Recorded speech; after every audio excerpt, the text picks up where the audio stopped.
Norfolk City Council Chamber. The manager, Mr. Patrick Roberts, will present his proposed FY 2026 operating budget and capital improvement plan. Mr. Roberts, welcome to the podium.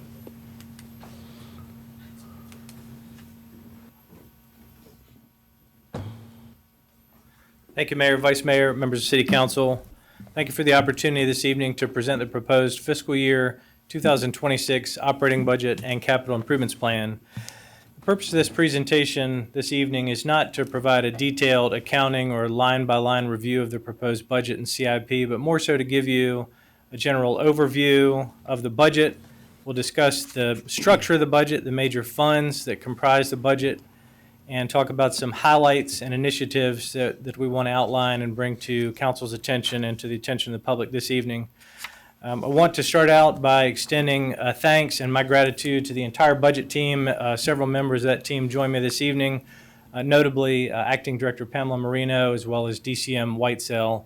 I want to thank them for their leadership, and I'll talk about their involvement in this process as we go through it later. So I want to thank them in advance. With that, I'm going to jump right in and talk about the budget overview. As you all know, the general fund is the primary operating fund of the operating budget.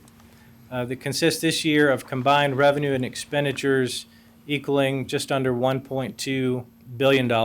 That's followed by a number of enterprise funds totaling roughly $210 million, special revenue funds totaling $40 million, and our internal service funds just under $120 million.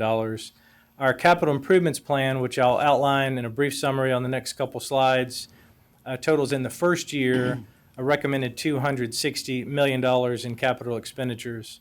That, combined with the annual plan for HUD and CDBG funds, along with the annual grants plan, those funds make up your consolidated plan that you'll adopt concurrently with this budget, respectively at $6.7 million and $141 million roughly, create a total financial plan for the upcoming fiscal year at just under $2 billion. So I'll talk on the next slide about the proposed CIP. This is a 5-year plan, and I want to reiterate often that this is a plan, not a budget. The first year of the plan, we are requesting that you fund all of these initiatives as year one. The remainder, years 2 through 5, are really planned expenditures as we outlay expectations for our infrastructure and major facilities. This plan, the CIP, is divided into general fund or general government, Norfolk Public Schools infrastructure, our parking infrastructure, stormwater fund, as well as our wastewater or sewer collection fund, and then our water fund. It's worth pointing out that the Norfolk water utility serves the entire region, serves much of our population and much of the industries in this region. The total, again, is just over $260 million for the first year of the CIP. The 5-year total for the CIP comes in at just roughly over $1.38 billion. That's down a few percent from the proposed CIP that you adopted last year. I want to note this plan is fiscally constrained. It meets all of your financial policies, our self-imposed and state-imposed financial policies regarding debt and affordability. Switching then to some focus areas that I'll talk about and outline each one of these as we go through the presentation. The presentation centers around a number of focus areas we've outlined in the budget that are concurrent with a number of priorities that we've heard from council members, from your constituents, and that were reflected very clearly in the last couple rounds of citizen surveys that you all have facilitated. So I'm going to talk about each one of these individually. Before we do that, I want to acknowledge that the development of this budget is also informed by our economic outlook. Costs remain high. The things that we spend money on today are likely to go up in the next fiscal year, and we anticipate that our costs of operating will continue to rise. Chief among that is cost of labor. We're in a market of low unemployment, which is great if you're an employee. It's very challenging if you're a major employer, and the city of Norfolk is a major employer in this region. We do see some signs of inflation easing. However, that's paired with some significant uncertainty around federal spending, federal employment in the region, and anything having to do with import-export activities, which is one of the 3 legs of the region's economy. I want to talk about the major revenue sources of the budget, with the primary revenue being general fund revenue. We are forecasting that to grow by roughly 4.4%, or just under $38 million in the upcoming fiscal year. The main drivers of that, as you might imagine, the first one being increased in real property values, which results in real property tax levies. The second, 2 and 3 here, consumption taxes and general sales tax are very strong. They continue to be two very strong elements of the economy here and are drivers of this budget. Notably absent from this list is personal property. That is flat or perhaps even a little bit off this year. I want to go back to the resident survey that I mentioned. I want to point out, as this screen does, that over 60%, a majority of citizens, your constituents, in the survey that was conducted, a scientifically, statistically valid survey last year, tells us that the people of Norfolk believe you're doing a great job. That was up from 2 years ago. 13% of people say you're doing a better job last year than you were 2 years ago. No pressure. We want to make sure that we outline a specific set of recommendations that help us continue to do well in all the things that we exceed expectation, but also critically focus on the areas where our citizens have said we could do better. We could certainly raise the bar and raise expectations. So I'll talk about several of those over the next few slides. In this first category that we've outlined, we're calling it community safety, health, and well-being to capture a number of initiatives. The first few I'll cover, I'm going to jump right into public safety. We're proposing to enhance emergency medical services with the addition of 20 new paramedic positions to be supported by 3 captains in the Department of Fire and Rescue. We will continue to fund a state-mandated or federally mandated drug box exchange initiative, which was very costly in the current year and will continue to cost quite a few dollars going into FY26. Also in the Fire and Rescue Department, we're proposing a new ladder truck and 2 pumper trucks for fire rescue, as well as replacement of fire rescue's self-contained breathing apparatus. As I go through some of these examples, I just want to note this is not all inclusive, just want to call out some specific highlights and examples from each category. Continuing with public safety and a number of other departments in this category, we're replacing, at a minimum, 18 police vehicles. We're improving jail security systems at the request of the sheriff. Notably, we're adding and requesting additional funding for the homeless task force. We briefed council just a few weeks ago on the success of that program. We're requesting funding in threefold to be able to scale that up around the city and build on our successes to date.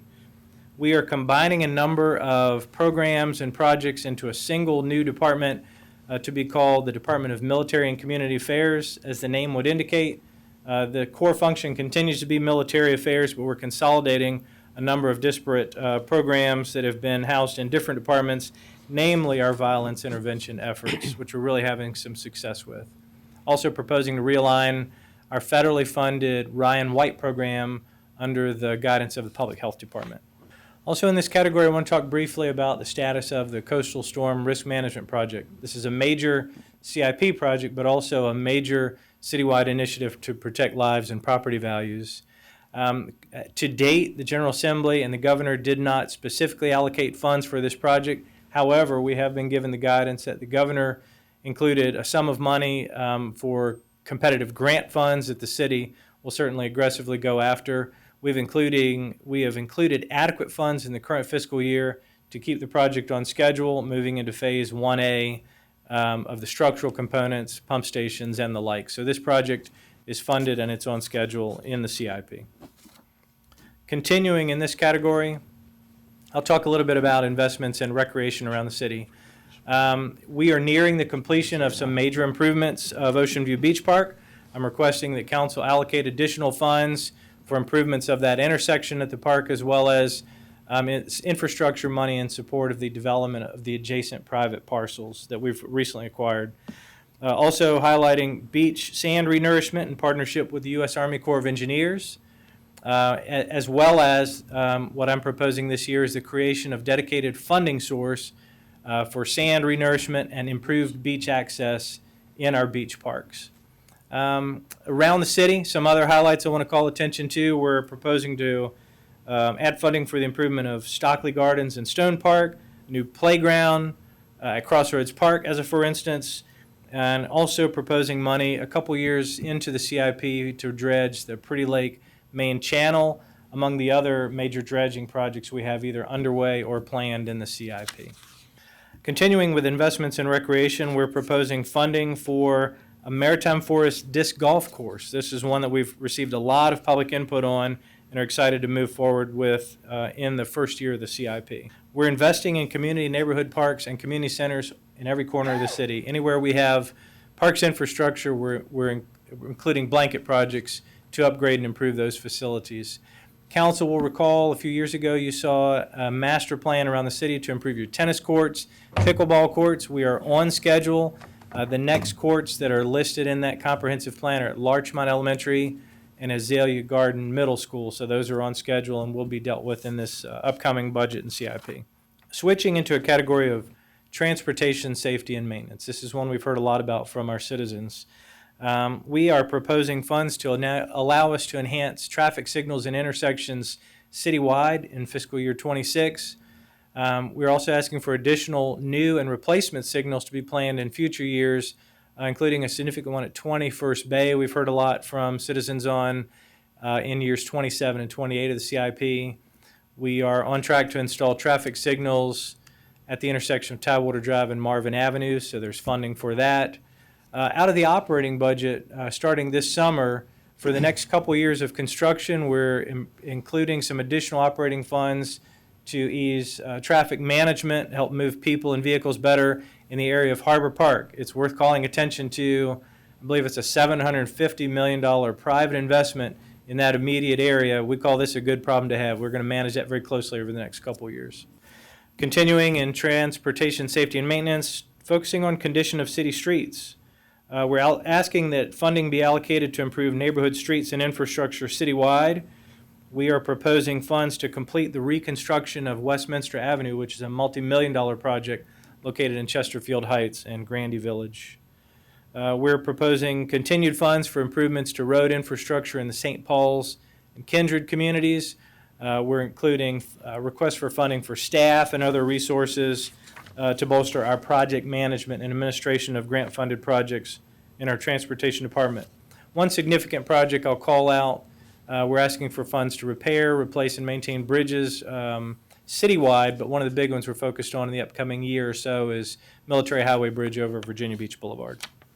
Focusing on pedestrian safety and multimodal transportation. We are asking for additional funds in this budget towards the Complete Streets Initiative and Council's Vision Zero, and that's to promote safety for pedestrians, bicyclists, and transit users throughout the city. A particular project that's been in the works in the vicinity of Richard Bowling Elementary and Jordan Newby Library is a proposed lane reduction on Princess Anne Road to include a number of safety measures where we experience heavy traffic with a lot of families and children. We're also realigning staff to better support some transportation projects. The two big ones we're focused on additional staffing for the conversion of all of our street lights to LED in the city, roughly 34,000 lights, as well as implementing a plan for electric vehicle charging stations. The council was updated on some months ago. Continuing in transportation, but focusing specifically on flooding and drainage concerns on our roadways. There's a continued project in the Upper Bay Streets where we want to go ahead and transition into improving specifically 10th Bay Street. There's a drainage project at Chesapeake Boulevard to alleviate traffic problems when we have periodic flooding. Elsewhere in the city, there are improvements to bulkheads where the failures of those bulkheads along the waterways are threatening to compromise the neighborhood streets. Those two are the Hague Bulkhead and the Butte Street Bulkhead at the western terminus of Butte Street in Freemason. This next category I want to describe as investments in housing, and this is a citywide initiative. First, I really want to call attention to something that staff is very excited about. We're proposing funding for the demolition of all the buildings and environmental remediation at the former Globe Iron site. This will be a major visible change for that neighborhood. It will usher in a new and exciting an era of redevelopment and opportunities for housing, home ownership, particularly in Broad Creek and in the Bruce's Park community. That's coupled with some funding we're requesting to build out the infrastructure at the former JT West site to add home ownership opportunities on an otherwise vacant publicly owned site, and that's in the old Huntersville neighborhood. We're continuing, obviously, to fund all of the infrastructure needed for the revitalization of the St. Paul's Kindred community, and you'll see in your consolidated plan a number of proposed initiatives to use Community Development Block Grant or CDBG funds to support a variety of housing projects throughout the city. Lastly, on this slide, I want to call your attention to an existing reserve fund Council created a few years ago, but we've not identified any near-term uses, so we want to broaden the enabling language and the purpose of this fund to include housing projects. So you will have, going into this budget, $2 million allocated in a reserve fund that's available for housing projects. Moving on to a category on maintenance and cleanliness of public facilities, public spaces, and thoroughfares. We've heard a lot about this in our citizen surveys. Just a couple areas to highlight in our water and wastewater. We have a major CIP initiative to upgrade much of our old infrastructure and pump stations, including a neighborhood pump station in the Foxhall neighborhood, a Lake Smith culvert that's in need of some maintenance attention. Also proposing to move into a multi-year project to replace our meters with remote read meters to deal with a lot of the lag times and longer billing cycles that you hear from your constituents about on our water billing. In public facilities, we're channeling a lot of money to our older facilities, namely fire stations, our elevators. We're expanding the use of emergency generators for continuity in facilities, improving the maintenance at MacArthur Memorial, which is a highly visible and highly visible site downtown. We get a lot of visitors too. We're improving security at many of our city facilities, primarily including some improvements at the city jail that are funded by dollars that are resulting from the sale of the Hampton Roads Regional Jail. In this same category, continuing with some highlights in public spaces and thoroughfares. Some new initiatives this year based on a lot of collaboration, some focus groups in our beach communities, is the need for enhanced beach cleanliness and trash collection and similar services. This, coupled with an extended curbside recycling contract, which we signed last year, as well as continuing of our high level of service in bulk pickup and curbside trash, does necessitate that I ask council to consider an increase in the daily rate on your waste management fee of 17 cents per day. That works out to about $5 per month for those users that pay that fee. Continuing in this category, we want to focus on the acquisition acquisition and demolition of blighted properties, specifically in the Willoughby and Ward's Corner neighborhoods, as well as some other targeted areas that are eligible for those funds. New this year, in an existing program that's managed by the Economic Development Department, we're asking for funds to add the Sewells Point Road and Church Street corridors to the Commercial Corridors program to give some facade grants and other incentives to small business owners to beautify those corridors. This is also coupled with several waterfront infrastructure repairs around the city on our waterways to beautify our neighborhoods. Next, I want to move into a category where we wish to expand tourism and Norfolk's visitor economy. This is a very strong and growing component of the local economy. It's one of the things that's bolstering our revenues and our budget. First, I'll mention the CIP reflects that I'm proposing to invest $20 million in the first 5 years of the CIP at Harbor Park. This coincides with an anticipated lease extension, long-term lease with the Tides, to ensure the success and viability of that facility and our relationship with the Norfolk Tides.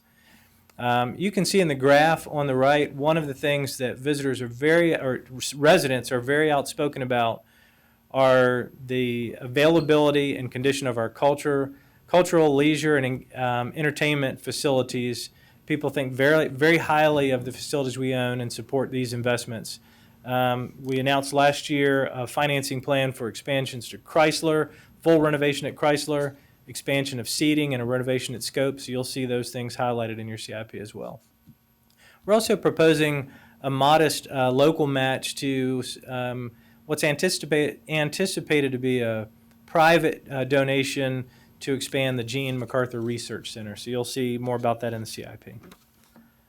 Continuing with expansion of tourism, bolstering visitation, not only in downtown but other parts of the city, we're proposing a modification in the transient parking rate that will allow us to offer Starting as a pilot project, the first hour in all garages and some of our lots downtown, free to anybody that uses those facilities. It's a tweak in the meter rate that allows us to pay for that. We're encouraging people, if you're coming downtown routinely, take advantage of our garages. We're focusing on the cleanliness, the safety. We've implemented some new technology to really make those more user-friendly. We want more people to get used to using our garages. Best way to do that is make it free. Additionally, we've talked a lot about preparations for the upcoming Tides baseball season. We are offering free parking in the MacArthur Center garage on game days for Tides home games. We are asking City Council in this budget also to extend longstanding $30 per month semester student parking for TCC, ODU, NSU. And that's consistent with what we're seeing as a return to in-person learning at a lot of those facilities downtown. So we know the students will appreciate that.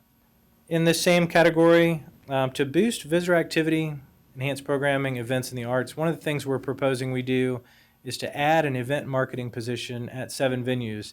The goal here is to sell more tickets, put more people in seats, and really drive a lot of the folks that are experiencing our entertainment venues, shows, and events.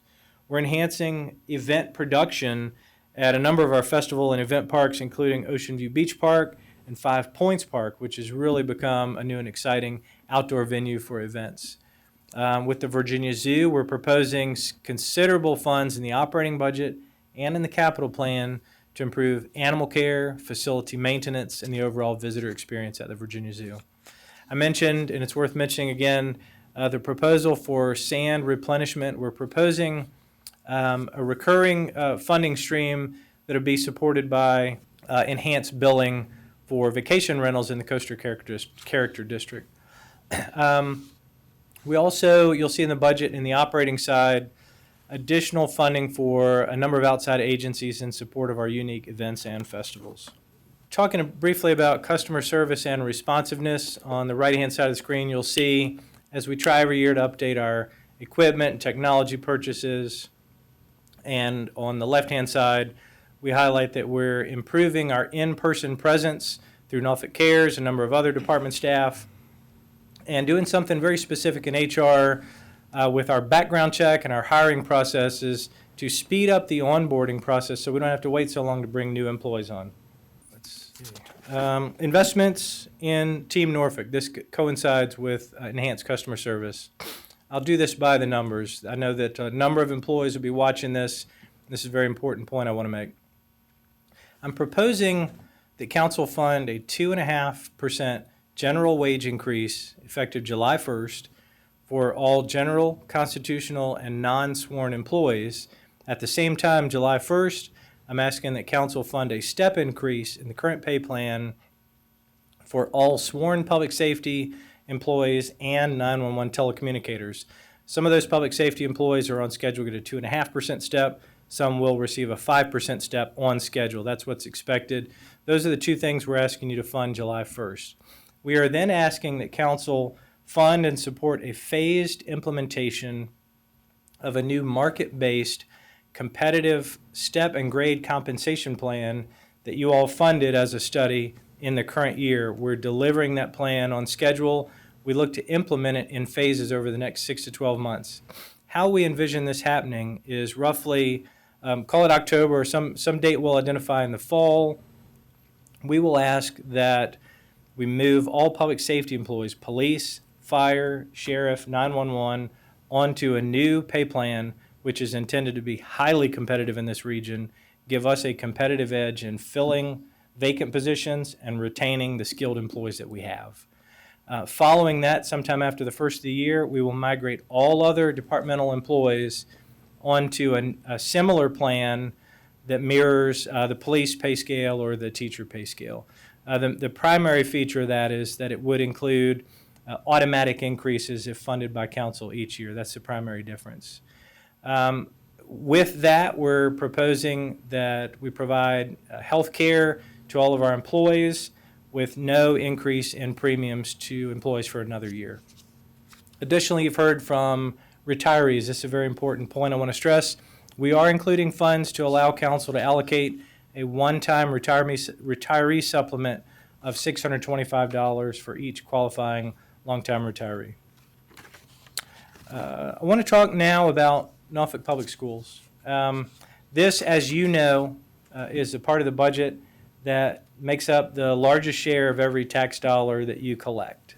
This budget allocates an additional $9 million in federal, state, and local funds for a total increased Norfolk Public School budget of $450 million in the upcoming fiscal year.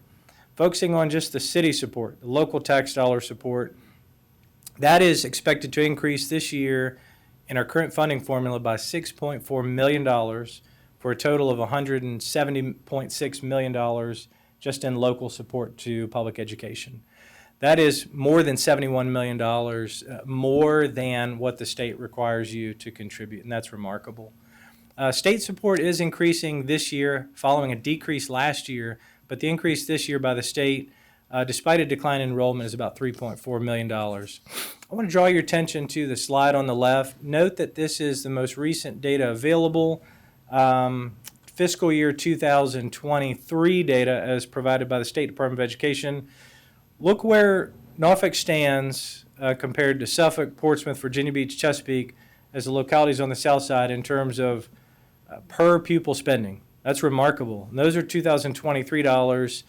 It's actually increased quite a bit. We anticipate in the upcoming fiscal year, per pupil spending will total over $21,000 per scholar, per pupil in the system. In the capital plan, focusing on Norfolk Public Schools, first, major school maintenance is up beyond the typical $3 million. We're closer to $4 million in major maintenance in year one. We reconsider that each year. And that is showing to escalate in the outer years up to $9 million per year. We're proposing in the CIP to acquire school buses at the rate of roughly $1 million per year for 5 years. And then the major project in the CIP is the replacement of Maury High School. We are recommending additional allocated funds over the next 3 years totaling $170 million. Add that to what's previously been allocated. Staff's recommending $220 million budget for this project. You will recognize and note that we have not received the guaranteed maximum price from the design build team, so these are staff estimates. Coming back then to the budget development calendar, today is March 25th. You're receiving the budget for the first time. It will be posted online in a number of places publicly for people to access and review.